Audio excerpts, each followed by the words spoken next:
Hello guys, ചെമ്പനീർ പൂവിന്റെ പുത്തൻ എപ്പിസോഡിന്റെ വിശേഷങ്ങളിലേക്ക് എല്ലാ കൂട്ടുകാർക്കും സ്വാഗതം. അങ്ങനെ നമ്മുടെ പുതിയ എപ്പിസോഡിൽ നമ്മുടെ ചന്ദ്രമതിക്ക് തീരെ വയ്യ. അപ്പോൾ വീട്ടിലേക്ക് ഒരു ഡോക്ടറൊക്കെ വന്ന് നോക്കുന്നുണ്ട്. അപ്പോൾ ഡോക്ടർ പറയുന്നുണ്ട് ഫുഡ് പോയ്സൺ ആണെന്ന് പറയുന്നുണ്ട്. അപ്പോൾ നമ്മുടെ രേവതി അവിടെ ഉണ്ടാവില്ല കേട്ടോ. രേവതി ഇതൊന്നും അറിഞ്ഞിട്ടുമില്ല, ഒന്നുമില്ല. സച്ചിയും നമ്മുടെ അച്ഛനും സുധിയും ശ്രുതിയൊക്കെയാണ് അമ്മയ്ക്കൊപ്പം ഉള്ളത്. അങ്ങനെ കുറച്ച് കഴിയുമ്പോൾ നമ്മുടെ രേവതി സ്കൂട്ടറിന് പൂക്കച്ചവടമൊക്കെ കഴിഞ്ഞ് തിരികെ വരുമ്പോഴാണ് നമ്മുടെ സച്ചി കാര്യങ്ങൾ പറയുന്നത്. ഇങ്ങനെ അമ്മയ്ക്ക് തീരെ വയ്യ, ഫുഡ് പോയ്സൺ ആണെന്ന് ആ ഡോക്ടർ പറഞ്ഞതെന്നൊക്കെ പറയുന്നുണ്ട്. അപ്പൊ തന്നെ നമ്മുടെ രേവതി ആകമാനം ഞെട്ടുന്നുണ്ട് കേട്ടോ. കാരണം ആ ജ്യൂസ് കുടിച്ച പിന്നെയാണ് അമ്മയ്ക്ക് ഇങ്ങനെ ആയതെന്ന് നമ്മുടെ രേവതിക്ക് അറിയാവേ. പിന്നീട് അമ്മയ്ക്ക് അരികിലോട്ട് നമ്മുടെ രേവതി ഓടി വരുന്നുണ്ട്. അപ്പൊ കാര്യങ്ങളൊക്കെ ഇങ്ങനെ അന്വേഷിക്കുന്നുണ്ട്. അപ്പൊ രാവിലെ എന്താ അമ്മ കഴിച്ചതെന്ന് നമ്മുടെ അച്ഛൻ രേവതിനോടൊക്കെ ചോദിക്കുന്നുണ്ട്. അപ്പൊ ഇഡ്ഡലിയും സാമ്പാറാണെന്ന് പറയുമ്പോൾ നമ്മുടെ ശ്രുതി പറയുന്നുണ്ട് അതെല്ലാവരും കഴിച്ചതല്ലോ, അതിനെന്താ പ്രത്യേകിച്ച് ഞങ്ങൾക്കൊന്നും കുഴപ്പമില്ലല്ലോ എന്നൊക്കെ ഇങ്ങനെ പറയുന്നുണ്ട്. അതിന് പിന്നാലെ നമ്മുടെ രേവതി പറയുകയാണ്, അച്ഛനോട് പറയുന്നുണ്ട്, അച്ഛ അമ്മ പൈനാപ്പിൾ ജ്യൂസ് എടുത്ത് കുടിച്ചായിരുന്നു എന്ന് പറയുന്നുണ്ട് കേട്ടോ. അപ്പൊ അച്ഛൻ അറിയാ കാര്യങ്ങൾ, ഈ ജ്യൂസിൽ ഈ മരുന്ന് രേവതി കലക്കി വെച്ചിരിക്കുകയായിരുന്നു എന്നുള്ളത്.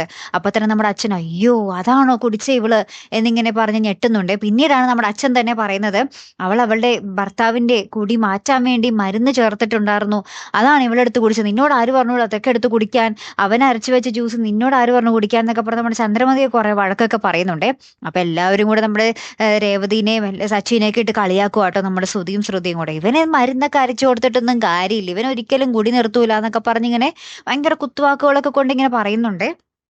അപ്പൊ നമ്മുടെ അച്ഛൻ പറയുന്നുണ്ട് നിങ്ങൾ ആരും രേവതിനെ കുറ്റപ്പെടുത്തരുത്, അവളുടെ ജീവിതമാണ് അവന്റെ കുടി കൊണ്ട് തകർന്നു പോകുന്നത്, അതുകൊണ്ട് അവള് ചെയ്തു പോയതാണ്, അവള് ഏറ്റവും നല്ലവളായത് കൊണ്ട് തന്നെ അങ്ങനെ ചെയ്തേ എന്നൊക്കെ പറഞ്ഞ് നമ്മുടെ രേവതിനെ അച്ഛൻ ഇങ്ങനെ സപ്പോർട്ട് ചെയ്യുക കേട്ടോ.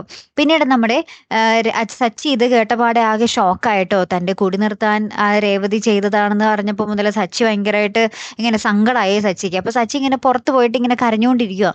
അപ്പൊ നമ്മുടെ രേവതി വരുന്ന ആശ്വസിപ്പിക്കാനിരിക്കുന്നുണ്ട്. അപ്പൊ സച്ചി പറയുന്നുണ്ട് ഞാൻ മുഴുക്കുടിയനാണല്ലേ രേവതി, പക്ഷേ അന്ന് ഞാൻ ഒരിക്കലും കുടിച്ചിട്ടുണ്ടായിരുന്നില്ല രേവതി, ഇത് സത്യമാണ്, എന്നൊന്ന് മനസ്സിലാക്ക് എന്നൊക്കെ പറഞ്ഞിങ്ങനെ ഭയങ്കരമായിട്ട് കരയുന്ന ഒരു നിമിഷങ്ങൾ തന്നെയാട്ടോ കൂട്ടുകാരെ നമുക്ക് കാണുവാൻ സാധിക്കുന്നത്. അപ്പൊ രേവതി പറയുന്നുണ്ട് പക്ഷെ സച്ചിയേട്ടൻ അന്ന് കുടിച്ചില്ല എന്നുള്ളതിന് യാതൊരു തെളിവുമില്ലല്ലോ, എന്നാൽ കുടിച്ചു എന്നുള്ളതിന് തെളിവുകൾ ഒത്തിരി ഉണ്ട് താനും, അപ്പൊ ഞങ്ങൾ ഏതാ വിശ്വസിക്കേണ്ടേ എന്നിങ്ങനെ ചോദിക്കുന്നൊരു രംഗങ്ങളും ഇതോടൊപ്പം തന്നെ ഉണ്ട്. അപ്പൊ ഇനി എന്തൊക്കെയായിരിക്കും സംഭവിക്കാൻ പോകുന്നത്? പാവം നമ്മുടെ സച്ചി അല്ലേ, ഇതിക്ക് മുമ്പ് കുറെ കുടിച്ചിട്ടുണ്ടെങ്കിൽ കൂടിയും അന്നൊരു തുള്ളി മദ്യം തൊട്ടിട്ടുണ്ടായിരുന്നില്ല അല്ലെ. പല മനുഷ്യർക്കും ജീവിതത്തിൽ ഇങ്ങനെ തന്നെയാണ് കുറെ തെറ്റുകളൊക്കെ പറ്റുന്നതല്ലേ. ആ ഒരു തെറ്റിദ്ധാരണ മൂലം കുറെ പേര് ശിക്ഷിക്കപ്പെടാറുണ്ട് അല്ലെ കൂട്ടുകാർ. എന്തായാലും കാത്തിരുന്ന് തന്നെ കാണാം കേട്ടോ. അപ്പൊ അടുത്തൊരു വീഡിയോയുമായി വരുന്നത് വരയ്ക്കും ഗുഡ് ബൈ.